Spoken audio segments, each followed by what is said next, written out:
Hello and welcome to a new video. Today I am exploring SpareRoom. What is SpareRoom?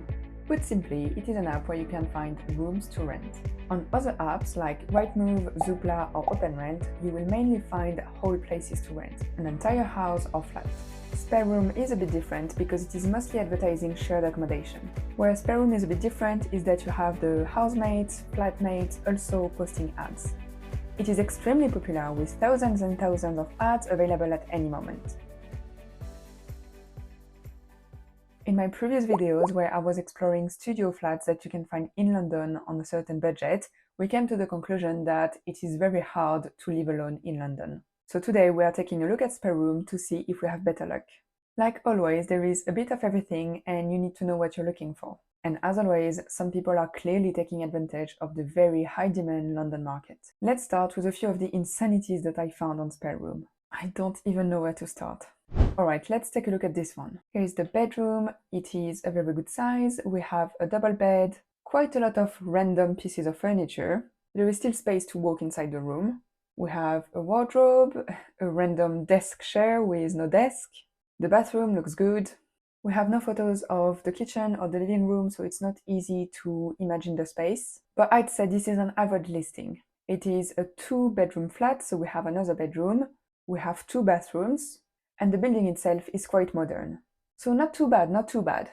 It is located in East London where we have a lot of public transport options, and it is advertised at £600 per month. Once you know the price, you would probably take another look at the pictures and you would think it's not that bad. And even though we don't even know what the kitchen or living room looks like, you might think that it's worth inquiring. So what's the catch? Can you guess? You are expected to share this bedroom with a stranger. And not only sharing the bedroom, because what did we see in the bedroom? A double bed. So you don't even get your own bed. So for £600 per month, you get the side of a bed. When we look in a bit more detail at the ad, we can see that it was posted by the current flatmate who is looking to share her bedroom. She is even offering the entire room to whoever wants it for its full price, which is £1,200 per month, which makes more sense. My guess is that this girl signed a lease for the room at the full price and now she can't afford the rent anymore, so she's looking to share it with someone.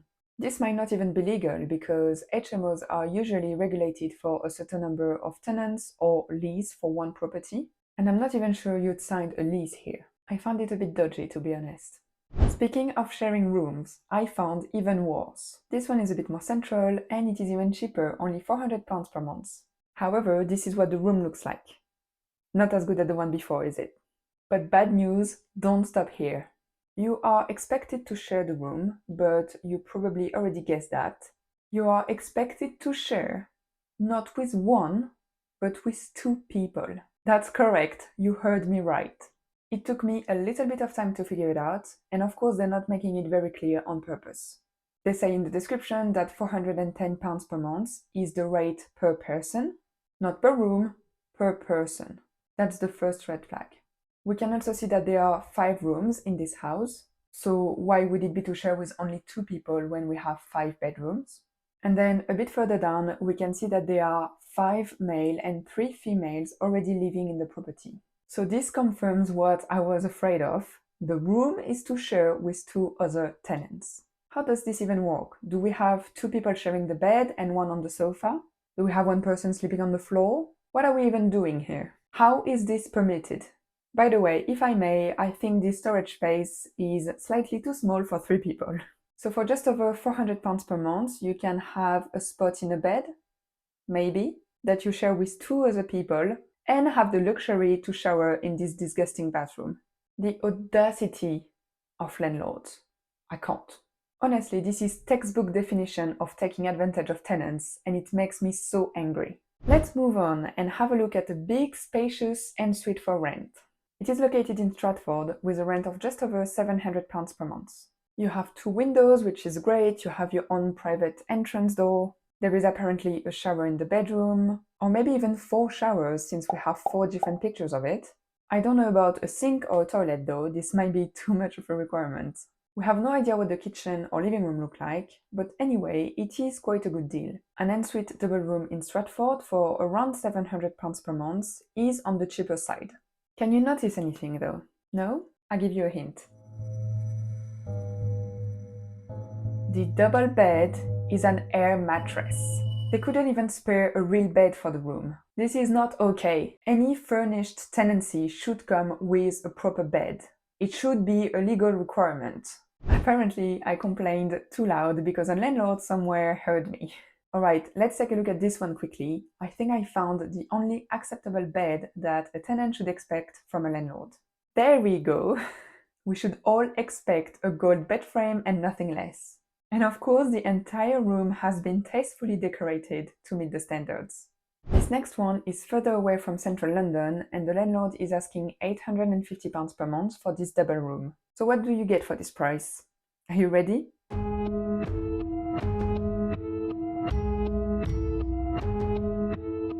Are you kidding me? What the hell is that? This is, honestly, one of the worst things I've ever seen. This is disgusting. By the way, they're kind enough to say in the description that this bedroom is suitable for a couple, so you and your partner can move together in this adorable love nest. By the way, this is being advertised by professional agents. Professionals. Honestly, it looks like there is no storage, it looks dirty, there is no furniture whatsoever except from this disgusting bed.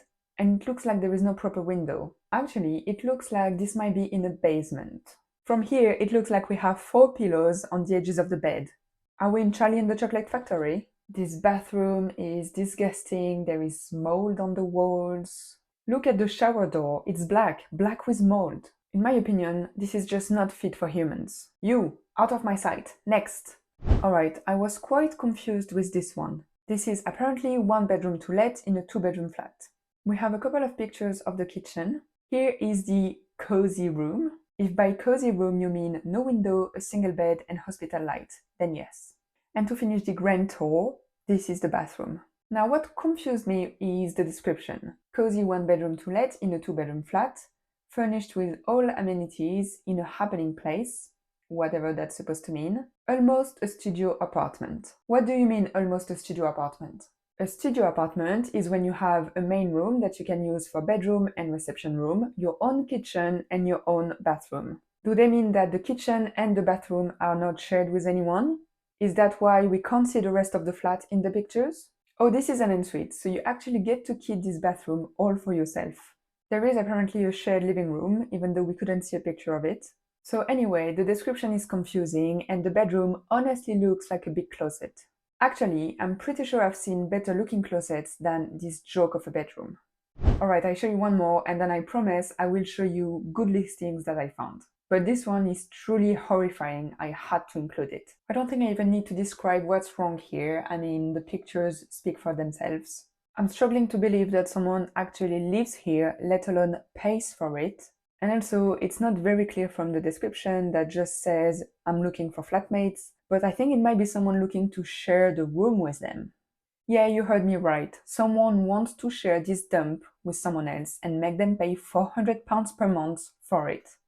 So as we could see, there are some truly disgusting, awful places advertised on SpareRoom, and some landlords have no shame. But I also found some very good deals on SpareRoom, and I'll show you my top 5. This one is an ensuite advertised at £925 per month, and it is near Greenwich. We have a nice open living room and dining room, and this is the bedroom. It is a very good size, there is plenty of storage, there is also a desk. And here's the ensuite. It looks modern, well maintained, and we have shelves for storage. There is a big kitchen with a window in it, and this flat is only shared with one other person. In my opinion, this is perfectly acceptable and a very good alternative to a studio flat. You will pay around the same price than for a studio or maybe slightly less, but instead of having just your bedroom and everything in it, you get the bedroom plus the shared living space. And here we have what looks like a very cozy living room and a big kitchen. On top of that, you will find things that are more central than studios. Honestly, I could see myself living here. It looks like an actual home where you can spend time and relax, not a nasty hostel. I wanted to include this one because this shows the reality of living in central London. It is extremely well located in Zone 1 and they are asking £1,000 per month for this bedroom. There are 4 bedrooms in total in this flat, and this is the shared kitchen. There is a small outdoor area, and this is the room. It is tiny. I think asking £1,000 per month for this is insane. If we look at the bright side, it is well done, we have a lot of storage and a cute bed. I guess this could be an interesting opportunity for someone who is working in an office in central London and going out a lot. But anyway, if you want to live very central in a decent place, and by decent I mean not one of these, then you know that's the price to pay. Very high rent, very small room. But if it makes sense for you and your personal situation, go for it. This is a 4-bedroom house in North East London, and the bedroom we're looking at is advertised at £950 per month. The room itself is a good size, we have 2 windows and we have a very big wardrobe. And this is the ensuite, which is also a good size. Here's the living room, and I quite like it. We have 2 big windows, we have a big sofa. It has a bit more character, it's not just another IKEA showroom. And we have a big garden. They say in the description that the kitchen and dining room are on one floor and the living room is on another floor. And I think it's a good thing. It gives the opportunity to each housemate to live their life without each room being overcrowded. This is a £1,000 per month ensuite bedroom. It is located near the Thames in East London, and the flat is shared with 2 other tenants. The bedroom is a good size with huge windows. We have a dedicated space for an office setup. There is a huge built-in wardrobe. There is an open-plan kitchen that looks big enough to be shared between 3 people. And the bathroom looks lovely. It is quite big for an ensuite bathroom. There is a bath, there is storage, we have a fancy mirror. And this is also one of these fancy buildings with a gym and a concierge. Here we have a double bedroom with a private bathroom located in southwest London. And the price is not bad for the location. It is advertised at £920 per month. The room is a good size, we have big windows, we have integrated storage. And here's the bathroom, which is alright. We have a big living room and a separate kitchen. Both rooms might not be the most stylish, but they do the job. And there is access to a lovely sunny garden, which is great. There would be a total of 3 people in the flat, and each of them would have their own bathroom, which is a real luxury. I think this room especially is a very good value for the rent they're asking. This one is in a flat shared with only one other person, and it's located in southeast London. The flat is big, bright and modern, there are big windows everywhere, and you get your own bathroom, which is quite big. That's everything I have for you today. As you can see, there is a very wide range of what you can find on SpareRoom, from the worst rooms that belong to horror movies to really lovely flat shares. I hope you enjoyed this video. If you found it useful, give me a thumbs up and let me know in the comments what you would like to see next. And for now, I suggest that you watch this video because YouTube thinks you will like it.